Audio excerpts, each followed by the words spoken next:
ನೋಡಿ ಗೈಸ್ 350 ಅಡಿಗೆ ಅಡ್ವಾನ್ಸ್ ಮಾಡಿದ್ದೀವಿ. Outer pulse, magnate, CDI, start plate, 2 bottle ಕಾಯಿಲೆ ಇಷ್ಟು ಬರುತ್ತೆ.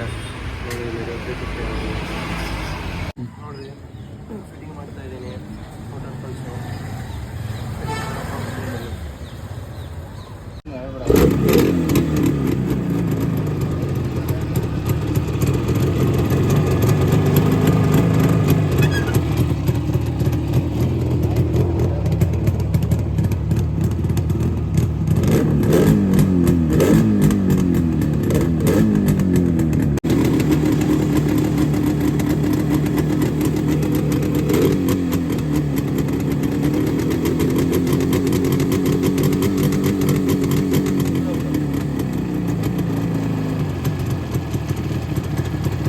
ನೋಡಿ ಫ್ರೆಂಡ್ಸ್, ಮೊದಲು ಕೈಲಿಗೆ ಫಿಟ್ಟಿಂಗ್ ಆಗುತ್ತೆ.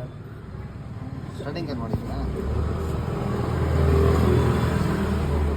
ಸ್ಟಾರ್ಟಿಂಗ್ ಎಲ್ಲ ಆಗಿದೆ ಅಂತಂದರೆ ಗಾಡಿ ತಂದ್ಕೋಬೋದಲ್ಲ.